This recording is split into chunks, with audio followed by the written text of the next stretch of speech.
Hello and welcome to BQ Prime. Joining us today is Wipro CEO Thierry Delaporte. He joins us from Paris today while we are in Bombay. It's still a morning in Paris, but we are towards the late evening in Mumbai right now. Mr. Delaporte, welcome to BQ Prime. Thank you, Tushar, and thank you for having me with you today. So we are speaking with Mr. Delaporte after Wipro's first quarter results, where revenue and net profit met the analyst estimates. And the margin came in at, for the IT services business, came in at 16%. After the results, brokerages put out their reports. Two of the brokerages that have put out reports are now guiding for a rare revenue decline for the company in FY24. Sir, to that respect, how do you see the rest of the year panning out? Do you agree with their assessment? You know, this is, so Tushar, it's a important question. And, you know, Wipro, we are guiding for the current quarter, for the quarter to come, but not for the year. Having said that, I can reflect on the evolution. What we have observed is over the last 3 years, we have had an outstanding growth, exceptional growth. This volume of, growth coming from, across industries has reduced over the last 2-3 quarters. And clearly what we've observed is a reduction of what I would call the discretionary spend. So typically the smaller type of deals that clients possibly have decided to postpone or stop until they have a little more visibility on the outlook for the year. Uncertainty remains, I believe, across markets. And so in this context, yes, this is a market that is, where we continue to have solid volume of larger deals, but where the smaller discretionary spend is actually reduced from where it was a few quarters ago. Based on that, we are guiding on growth between -2% and +1% for quarter two. We're not guiding beyond this. But what I can only observe is that if I'm reflecting on Q2 versus Q1, I would say situation hasn't fundamentally changed. It hasn't deteriorated, nor it has dramatically improved. We are more or less in the same context, impacted somewhat by, the macroeconomic environment where, the uncertainty prevails in most of the industries. So we know that. So you're guiding for a -2% to +1% sequential growth for Q2. Would you like to comment on how do you see Q3, which is a seasonally weak quarter for Indian IT firms, as well as Q4 as we go ahead in FY24? So I'm asking it because your peers have given an annual guidance. But what is your understanding behind giving a quarterly guidance in that sense? Look, I will let my peers guide the way they want, but we are precisely guiding for the next quarter. Mm-hmm. And therefore, I would tell you for a guidance, or not even a guidance, but a feel for the second half of the year, in my view, it is too early to tell. Okay. Okay. Got it. Let's talk about a bit about deal making now. There has been a slowdown in business, but there hasn't been a slowdown in deal making that you have seen. I think for the past 5 quarters, you have struck deals worth $3 billion plus in the last 5 quarters. Now, that's a great positive for a company given the current macro environment that we have. It's constantly evolving. But this is not reflecting in the revenue numbers that you have posted in the last few quarters. What would be the reason, sir? You're absolutely right, saying that our performance in bookings has continued to be strong, actually stronger every quarter. And we have observed more large deals than we used to close, in the previous years. So it's great because all these deals that we are closing are going to drive revenue over the next quarters. So this is good. It reinforces our position and our stickiness in account. It's a reflection of the type of deals and the more strategic nature of the deals we are closing. But while we have those great deals that we are able to close and, gain market share on these deals, we are seeing a reduction of the smaller deals. The discretionary spend is often deals that are just, very small transactional deals, less strategic in nature, that are, for 1 or 2 quarters. And this volume of deals have reduced significantly in some industries, in particular, I would say in the banking sector, in the technology space, in communications, in areas where technology is absolutely key and where, companies have invested massively over the last years, and where there's potentially a little bit of an adjustment happening now. All right. Do you expect the pickup in discretionary spending happening anytime soon, say in FY24? We are ready for it, is what I can tell you. There are green shoots, but it's too early to tell, as I told you. Mm-hmm. We continue to observe. That's why I've guided between -2 and 1. It shows, the potential to go towards the higher or the lower end of the guidance based on, how the, volume of discretionary spend pick up or not, and we'll see beyond, but we are absolutely ready. And that's an important point I want to say, Tushar. Our fundamentals are stronger than ever. We have worked and continue to transform our organization aligned with our strategy defined 3 years ago, and we are executing on it, and nothing changed from that standpoint. We continue to drive our priorities so that when there is, growth coming back, we will be ready, and we'll, grab this growth as we've done, in the previous quarters. Got it, sir. A little bit about your consulting business. I would like to seek your comments and views on consulting business for you, as well as for the wider Indian IT industry. One, how is it performing since the Capco acquisition took place? And a second part of the question, no Indian IT company so far has cracked the consulting business. They have not become an end-to-end transformation partner for a client. You have a huge deal, a big win when it comes to Capco. So do you think you will be the first Indian IT company to crack that, the big opportunity that is there? First, so a couple of things. One is we are comparing ourselves, or we are a global firm, Tushar, okay? And so we are looking at the market from a global standpoint, and, we are convinced as an organization that to transform, to be the partner in the transformation of our clients, consulting capabilities are key. They are absolutely essential to bring the differentiation, but also establish a strategic dialogue with the client. And so this is with this, vision in mind that we have decided to invest organically and inorganically in consulting over the last years. It could have been in some sectors, Capco for financial services, CAS for the communication space. It can be around technology, agile, for security business, rising for the SAP business. And each of these acquisitions have helped us to transform our positioning in that space and have a very different type of communication and engagement with our clients.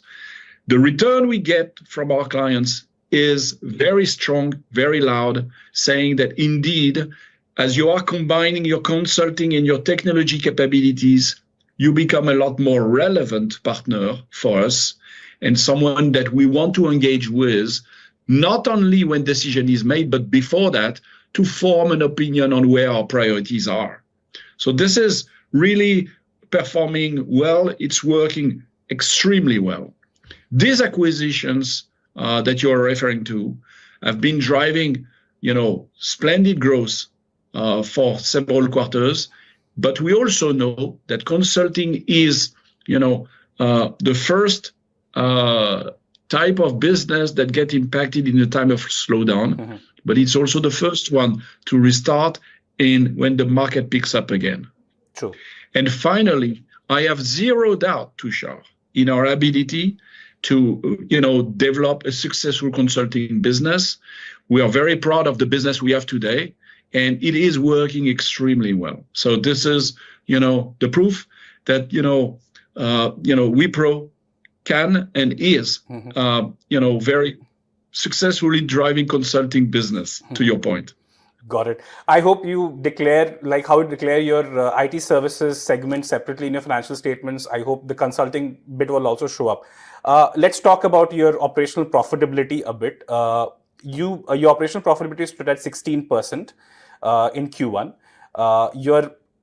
But what we are getting the sense from our brokerages, what we have seen so far is for FY24, you'll be at 15.8%. For FY25, maybe, that is their understanding, at 16.6%.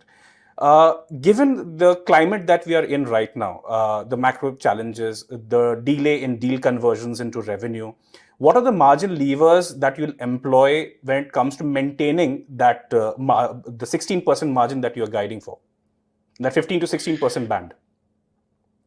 One to share is we are, the performance we've delivered in the quarter on margins is, solid. It's 110 basis points improvement over last year.